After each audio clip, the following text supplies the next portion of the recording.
Welcome back. In this video, I'm going to be showcasing my entity death message utility.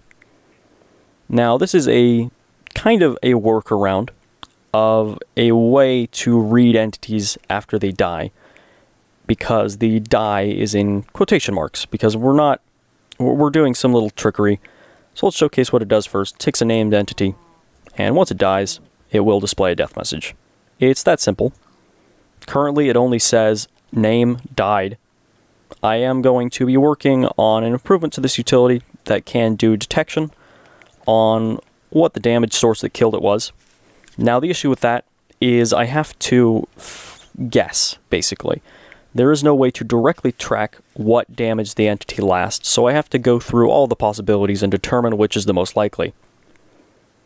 Now, before we go into it, I am going to discuss that pets, such as wolves, parrots, and cats, all do display death messages upon death, as you can see here.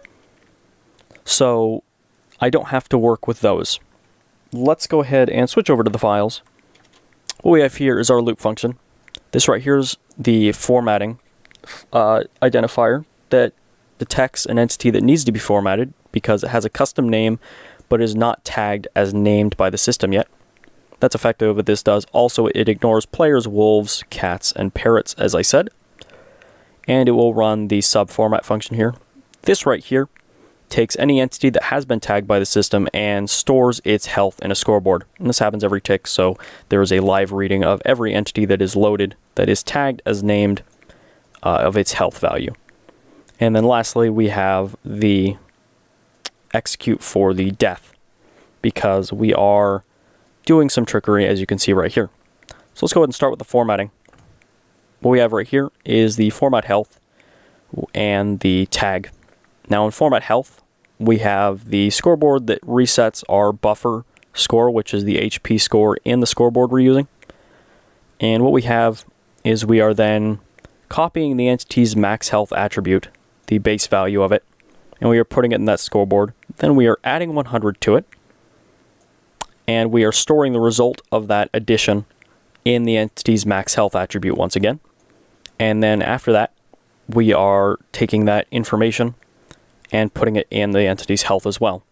That does mean that an entity once named does get healed, but as I said, this is a very simplistic utility, and something like this can be fixed fairly easily. Now, at the end here, as you can see, once an entity's health drops below 99, because we did add 100, meaning if it is below 99, that means they have -1 health at base, which would kill them.